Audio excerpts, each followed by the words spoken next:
Hey everybody, Scout Crafty here again. Mishmash Monday. Hope you had a great weekend. Had some positive feedback about last week's videos. Thank you very much. And positive feedback about the new mascot who, surprisingly, I'm getting along with quite well. And he seems to find a lot of my jokes funny, and that's a good start, right?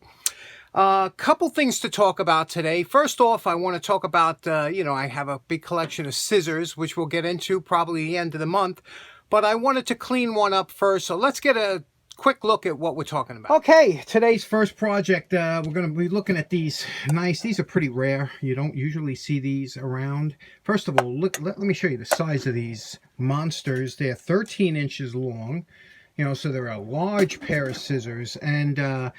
And what's interesting is if you look here, you can see here it says they're Craftsman scissors. And it says guaranteed highest quality. And you can see here this was a kind of a brass casting handles. And it's got the nice long blades. And, I remember the first thing that I was taught with scissors is that you never run with these. See what I'm talking about? This guy, he gets my jokes. He gets my jokes, unlike my girlfriend. Okay, so I wanted to clean these up. Now, you say, wow, you could polish the brass ones out. But these were traditionally made black from here down. And the reason they were done that way is so that they wouldn't tarnish from, constant handling. So let's take them apart, clean them up, and see what we can do with these. Okay, here's our post-wire brush evaluation. The first thing I like to do is I always check the thread size. I don't have anything that this fits, so it might be a 1224. I'm not sure, but it is a fine thread, and you don't want to lose that because, it's hard to find. As far as here goes, you can see there's no surprise. We do have some pitting over here, pitting near the blade. Now, you got to stay away from the edge of the blade. You only want to touch this with a draw file to just touch it up, but you don't want to go near it with anything that's going to abrade it. But you can see here we have a lot of deep staining, and that comes because of the high carbon steel. So that's nothing to worry. And then you could see here the cast handles. Now, these are intentionally left rough, except for here. You see over here how it was machined somehow.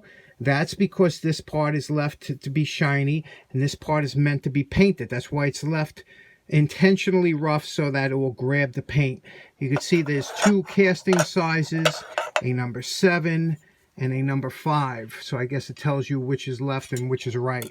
And okay, let's see what we can do about cleaning up. Now, I have some very rare and expensive scissors that I want to be coming up to within a month or so, and that's why I'm practicing on these, because these aren't so rare or expensive. But still, I want to treat them. I don't want to mess them up. So now we have a backing stick clamped to the table so that the blade don't flex when I go out. Now, this is not for the faint of heart, but we're going to take the angle grinder here, and because we have deep pitting, I'm going to address it pretty much here. And just now, again, I'm practicing with the grinder off to make sure that I get the right feel for it. And we're not going to go near this edge.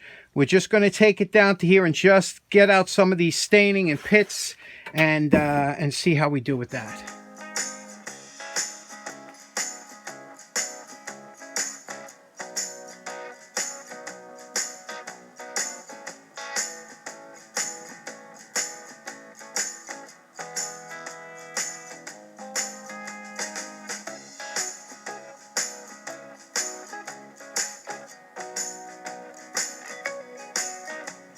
Now, once you've finished your initial grind, everything is looking good. You see the back side here of the blade is a hollow ground. That means it's a dip in the middle, and we don't touch that with any kind of flat grind. What we do is we use the soft fiber wheel, the smaller fiber wheel, and we get in there and we just clean it up. As for the outside here, you could see that there is some pitting, okay? Now, your brain is going to tell you, oh, stop, the metal's not thick enough. Don't listen to your brain. You got to keep going until you get those major pits out. As long as you're not changing any profiles, there's plenty of steel there. You're not taking off as much as you think. Just keep going. Okay, when it comes to sharpening now, if you notice, the scissors look like this here, and each blade is beveled, and it's a short bevel. It's only about 20 degrees, you see there, and that's so that's strong. The lighter the bevel, the stronger the edge. So you see here the two edges come together, and that's what gives you your cutting. Now, besides having two beveled edges meeting, the blades are also bent a little towards each other so that they ride along the edge. Now, in order to sharpen this, the proper way to sharpen it's, the best way that I found, is if you can take it apart, great. Some scissors you can take apart. If you can't, whatever the case may be, put it between some soft jaws in the vise and position it so that there's a light on the blade. And I'll show you. Now, some good diamond files are really worth having because they're more like a stone than a file. And a regular file, the scissors are so hard. It's tough to do it with a regular file. You really need a diamond stone, or with these diamond stones. You can get them on Amazon or what. Now, what you want to do is position the light so that you could see the light reflecting off the edge of the blade. And we really can't see it too good here. I'm going to move it over until you see what I'm talking about. And there we go. You see now how the light is reflecting off that edge, and we could see it much better. So you have to position the light usually the same degrees as the blade over, and that'll give you the light reflection. Then you're going to take your diamond stone, and you're going to you want the same exact angle, and you're going to run it down lightly until you see the blade start to show a little bit of a shine. You're going to expose new metal. And what you want to do is just press it here, and you'll see until you get the angle. Now, if you see you're wearing more on one side, obviously you lift the stone up, and you do it until you get a nice even look. And when you do, you hold that angle, and I like to put my finger right along the vise, and then back and forth like this until you expose all new metal. And you see how nicely that's working, right? And get all new metal here. And it's got to be straight across the whole way. And then nice long strokes. You can work a little bit if you have an area a lot of times close to the edge, just where a lot of heavy cutting's done. But then straighten it out, get these long strokes in, and now you see that nice sheen that we're getting over here. It only takes a few strokes. These were in bad shape, but then run your fingers over here, and you'll hear the magic word burr. And all a burr is you'll feel it's very sharp on this side. You don't feel nothing on this side, but very sharp, and that is all you have to do. And then you could take a finer file or a finer stone and go over it until you have no more edge, no more grain left. But that's perfect. Let's try one last thing. After you're happy with your sharpening, the last thing you do before you test them out is you take a straight edge razor, and you just run it across here and just remove the burr like that. Just gently remove the burr because you don't want to damage the new edge that you just made, and then test them out. Okay, now we also tightened up the screw a little bit just to make sure that they do touch all the way down. But you see when they're closed, you should be able to see a little bit of light through here. You should be able to see light through the scissors, just barely, because again, they are curved. But here it is. We sharpened both sides. These are old shop scissors. They really weren't cutting at all. And you could see here, they do a nice job now of cutting. And that's all you really have to do. So let's sharpen up them other ones, put them together, and see what we got. Okay, while we're waiting for the paint to dry, we have an emergency project that came up. Let's take care of that right now. Okay, for those of you that don't know, I drove a bus for 16 years, a city bus, and then for next 16 years I went into the shop. I kind of split my career up. When I was driving a bus for that long, I used to get kids that would go from grammar school all the way to college on my bus because I stayed on the same line. And this girl one time, Lisa, she was a sweetheart. She gave me this mug one year. It says, "Merry Christmas to a very special bus driver." It's about 20 years ago.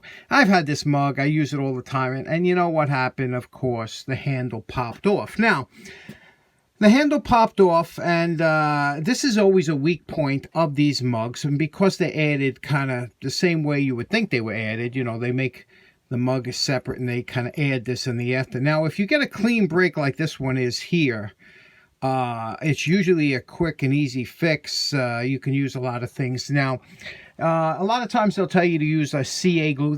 People love fast stuff, but what I always find is the faster it is, the weaker it is. The longer it takes for things to dry, including paint, the stronger it is. So we're going to use some epoxy on here, and I like epoxy because it has a much stronger contact adhesive than the CA does. So what we're going to do is we're going to take a little, mix some up, and we're going to clamp it on. I'll show you why clamping is so important. So let's okay, step one, we're going to take some denatured alcohol, and we're going to make sure that both these parts are extremely clean. We're just going to dampen some paper towel using a glove to make sure it don't get on you, and we're just going to pat it down, make sure it's clean. Give that, it dries very quickly. While we mix up the epoxy, this will dry. Okay, we mixed up a small batch of epoxy here. We're using a 30-minute epoxy, which will give us plenty of time to set up. Now what we're going to do is we're going to coat both sides, both this side and the handle, with the epoxy. Again, we did wipe everything down with the denatured alcohol, and we're going to wipe it, add the epoxy, squeeze it together, and then we're going to use rubber bands around it. But and then an important step afterwards, I'll show you. Okay, we added 5 number 64 rubber bands, 64 for my RC friends. They know what that means. And what we're going to do here is we made sure that there's no, that the rubber bands went on even pressure, that it's not pulling one way or the other, and it's a nice tight fit here, you can see.